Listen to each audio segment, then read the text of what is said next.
I was at Agenda 2000, and one of the people who was there was Craig Mundy, who is some kind of high mucky muck at Microsoft. I think Vice President of Consumer Products or something like that. And I hadn't actually met him. I bumped into him at an elevator, and I looked at his badge and said, I see you work for Microsoft. And he looked back at me and said, oh yeah, and what do you do? And I thought he seemed just a sort of a tad dismissive. I mean, here's the archetypal, guy in a suit looking at a scruffy hacker. And so I gave him the 1,000-yard stare and said, I'm your worst nightmare.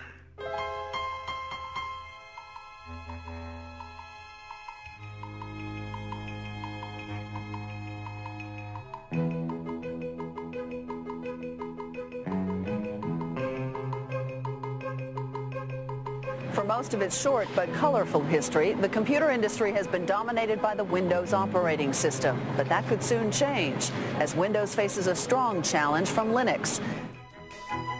Silicon Valley has long been the place to develop new technology, start new companies, and get really rich. Now the Valley is the front line in a revolution fighting for that most politically incorrect of ideas, individual freedom.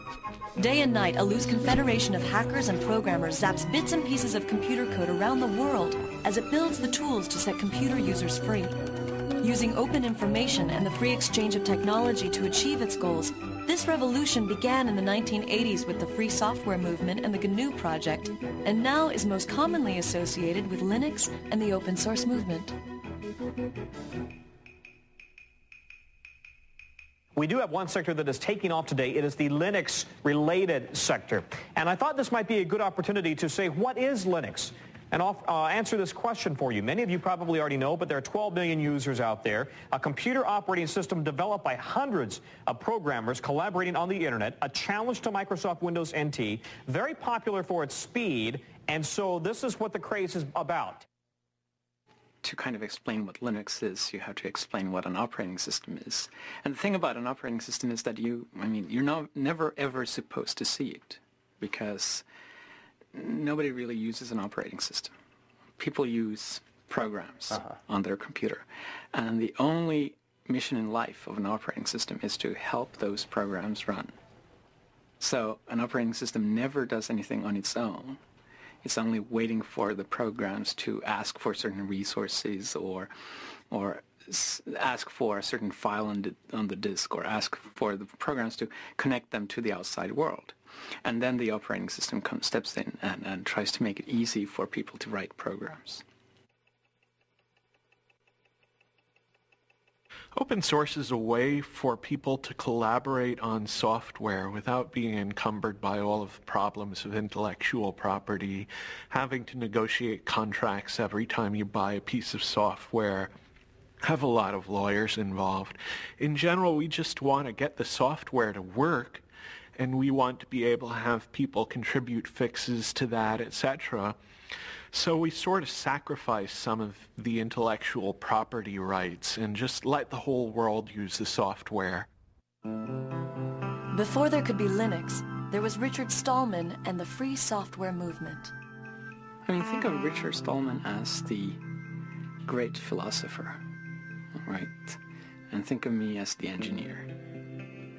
Richard Stallman is the founding father of the free software movement. Through his efforts to build the GNU operating system, he created the legal, philosophical, and technological foundation for the free software movement. Without these contributions, it's unlikely that Linux and open source would have evolved into their current forms today. I joined the MIT Artificial Intelligence Lab in 1971. I joined a thriving community of hackers, people who loved programming, loved exploring what they could do with computers, and they had developed a complete operating system, entirely written there. And I became one of the team that continued to improve the operating system, adding new capabilities. That was my job, and I loved it. We all loved it. That's why we were doing it. And we called our system the incompatible time-sharing system, which is an example of the playful spirit which defines a hacker. Hackers are people who enjoy playful cleverness.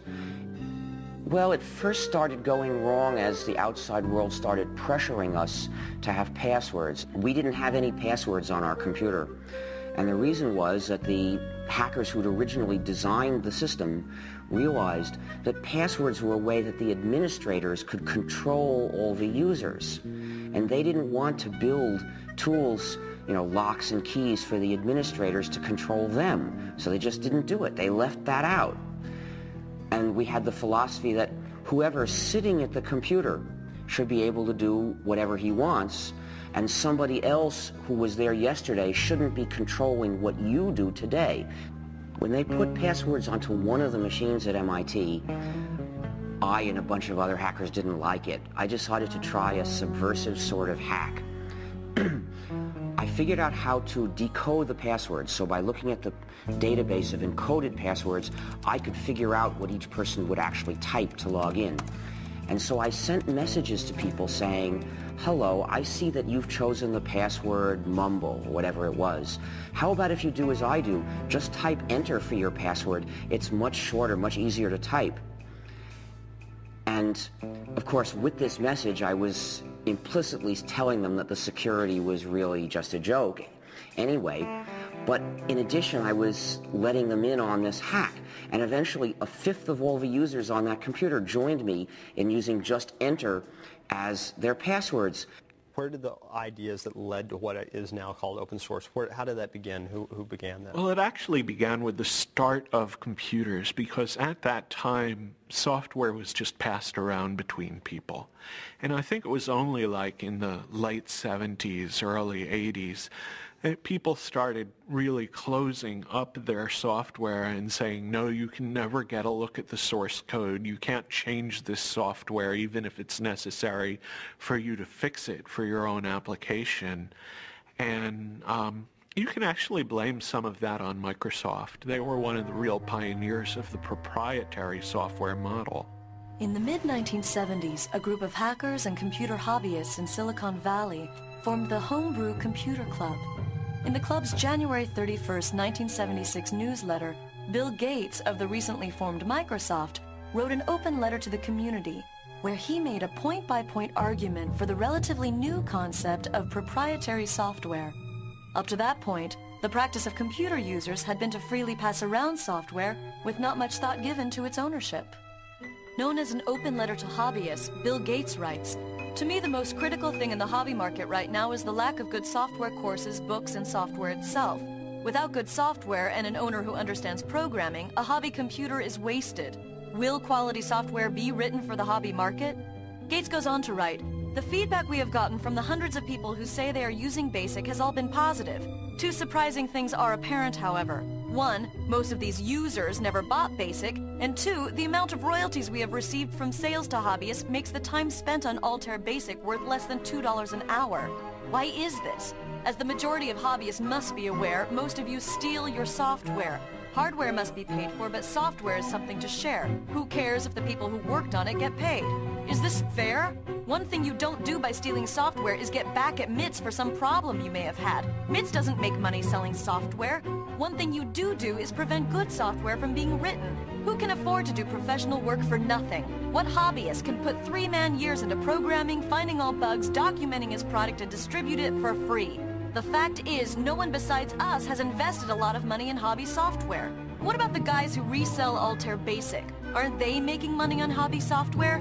Yes, but those who have been reported to us may lose in the end. They are the ones who give hobbyists a bad name and should be kicked out of any club meeting they show up at.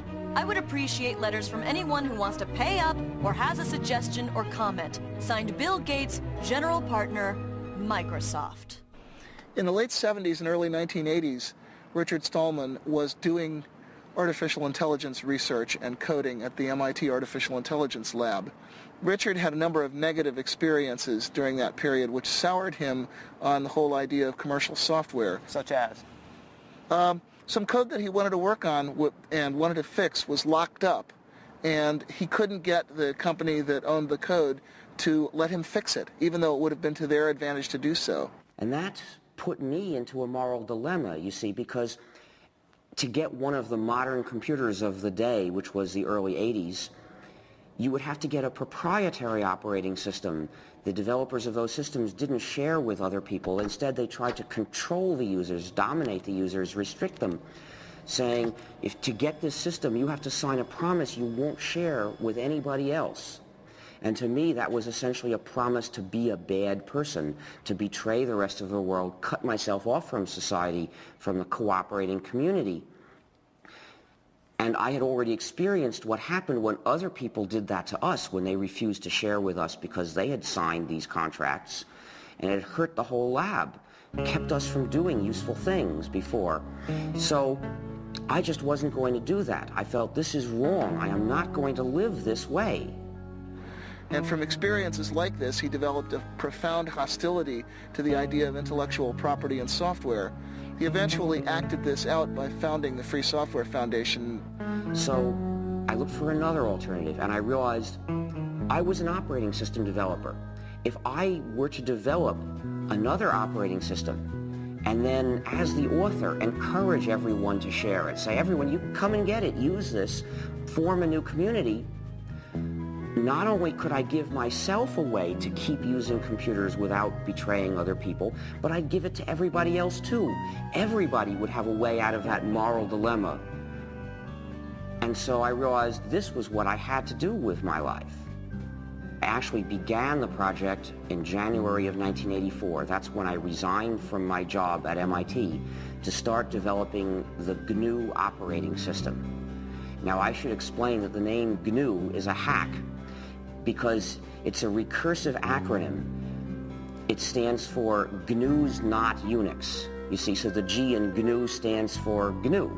And what the name means is I was developing a system that was like the Unix operating system, but was not the Unix operating system. This was a different system. We would have to write it completely from scratch because Unix was proprietary. We were forbidden to share Unix. We couldn't use Unix. It was useless for a community. So we had to write a replacement for it. Throughout the 1980s, as Richard Stallman was building the GNU project, computer scientists from the University of California at Berkeley were developing their own free operating system.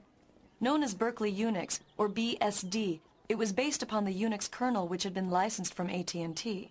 However, due to legal problems with AT&T and fragmentation of the source code, hackers and other non-institutional users were slow to adopt it. Well, Unix consisted of a large number of separate programs that communicated with each other. So we just had to replace these programs one by one. So what I started doing was writing a replacement for one program, and then another, and then another, and then people started joining me because I published an announcement inviting other people to join me to help write these programs.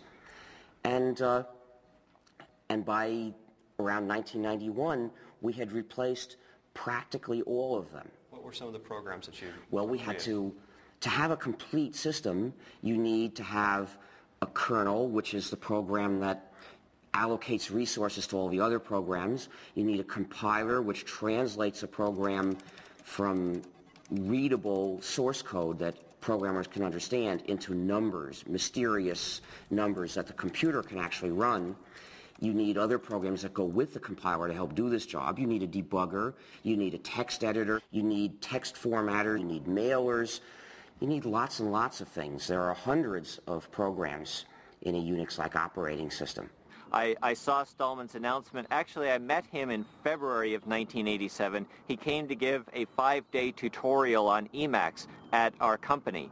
And during the day, he would explain new ways to think about Emacs and ways to extend and enhance it and to use the Emacs source code for better or worse. But in the evening, he was busily working on this compiler, and he had not yet released it to the public, so he was being a little bit careful about who got to see the source code. But I was very eager, and when he first announced it in June, I downloaded it immediately. I played with it. I got some pointers from him, and when I sent the source code back to him, he was very actually amazed at how quickly I was able to ramp up on his technology. Whenever we worked on something at Stanford